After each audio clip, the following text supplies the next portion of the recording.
Hi everybody. So this video is we're starting a new unit, and this unit is Introduction to Chemistry. We'll get to pH and all of that stuff later down the road, but we first need to talk about the foundational stuff of chemistry before we can do that. So the first thing we're going to talk about is what is matter, okay? Hopefully you've learned some of this stuff in physical science, but if not, this is going to be a great review for you. I always do this. Okay, so the first topic we're going to talk about is chemistry and matter, okay? Chemistry is the study of matter and how it changes, okay? So this is like, ice to a liquid to a gas type thing. Matter is anything that has mass and takes up space, okay? So these are two things that you are expected to know for your state boards. Okay, now there are different classifications of matter, okay? The first one being a pure substance, okay? So this is going to be, if you remember the periodic table, the elements, right? So you have things like carbon, hydrogen, helium, oxygen. All of those things are considered pure substances. And then we also have mixtures. And so mixtures are not pure substances because you have more than one thing there, right? Okay, so like I was talking about, the first pure substance we have is the element, right? And then what we can do is we can take those elements and put them together to make a compound, right? So we have hydrogen and oxygen, and we can put them together to make a compound, which is water, okay? Mixtures are a little bit different. We can have a homogeneous mixture and we can have a heterogeneous mixture. So I want you to think about it like this. So a homogeneous mixture is something like when you mix bleach with hair color, okay? You don't really see the difference anymore after you mix them together, right? It is the same throughout. You can't tell where the hydrogen peroxide starts and ends and where the color starts and ends. So we consider that homogeneous. Another example of this would be when you make your Kool-Aid, right? Or your Sunny D or whatever powdered drink you're making and dissolve it in water.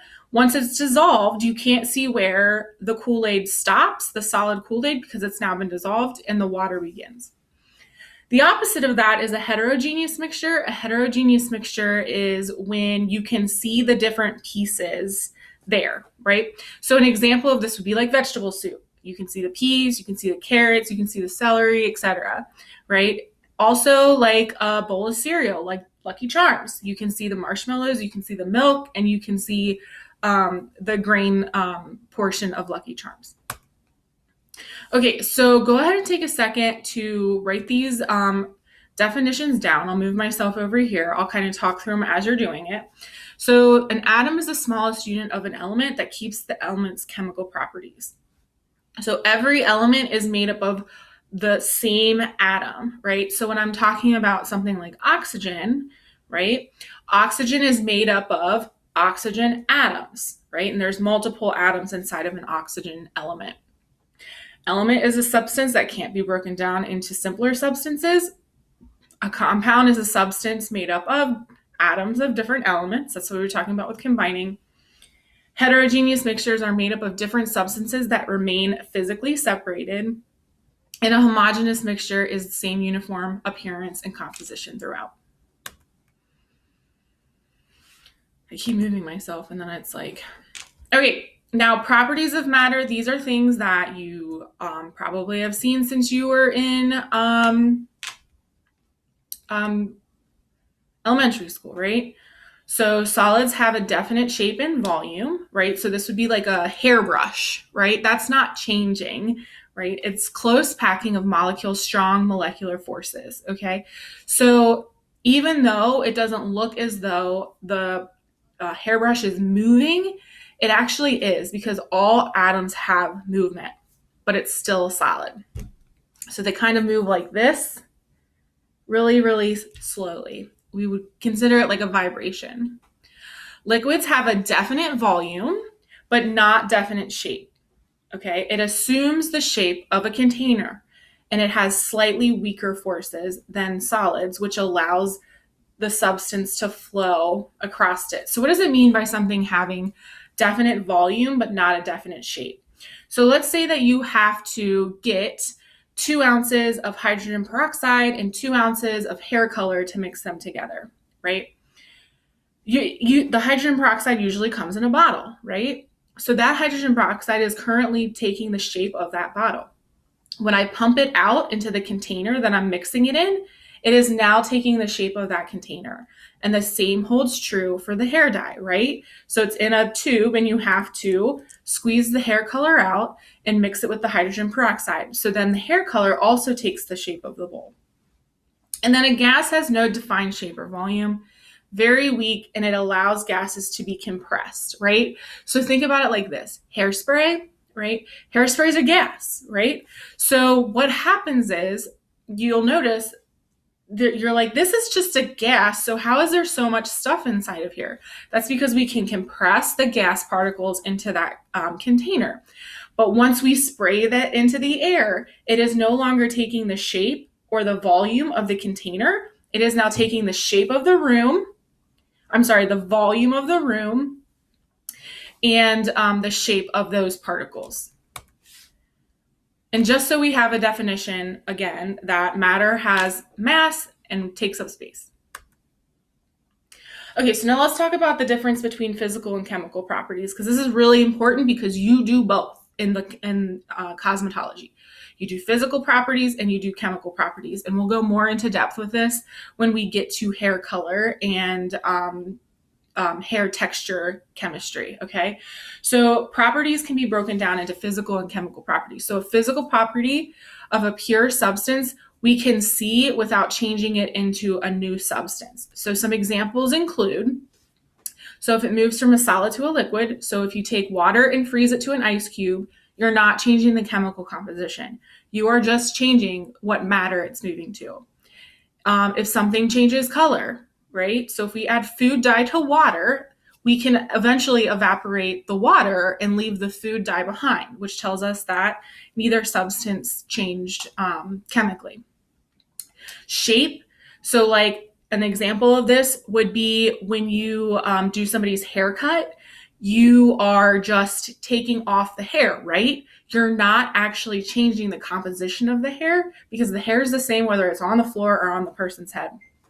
And then some other ones we have are mass, texture, melting and boiling point, density, and whether something dissolves in water or not, which is solubility.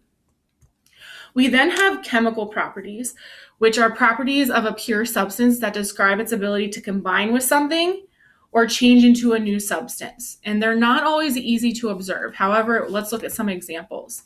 We have flammability. So if you've ever sat around a bonfire before, you know when you burn those wood logs, you can't put them back together to form a wood log again, right? That's because fire was present. And reactivity. And I just want you to think of reactivity is whether when I mix two things together, am I making a new compound? Okay, so an example of this, again, would be your mixing of your hydrogen peroxide and your hair color, right? Because once you mix them together, a chemical reaction happens, and then you cannot separate them back out from hydrogen peroxide and hair color. Okay, so physical properties, we'll just go through these really quickly. Describe matter. Most physical properties remain the same for substances, and physical properties help determine its use. Matter can be either found as pure substance in nature or a mixture. So what does it mean to be pure? A pure substance is a substance that contains a single type of matter. When the substance is pure, it is a unique set of properties. So for example, when we find water in nature, that is considered a pure substance because it's H2O.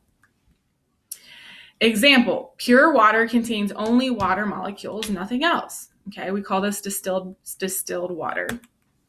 It has a defined melting point of 0 degrees Celsius, which is a physical property, boiling point of 100 degrees Celsius, physical property, and a defined density of 1 gram per milliliter.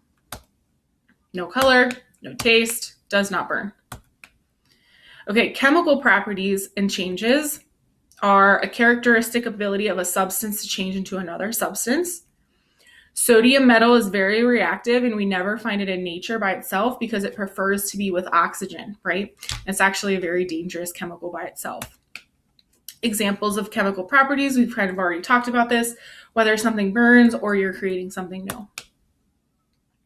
And then a chemical change changes to a substance that results in a new substance forming. Chemical changes are often much more obvious than physical changes, right? Because you'll see fire, you'll smell something, all of those things. Color change, light, heat, or energy release, burning, gases or solids from where there were none before. I think that's it. It looks like that's it. And that's it for this lecture. Thanks for watching.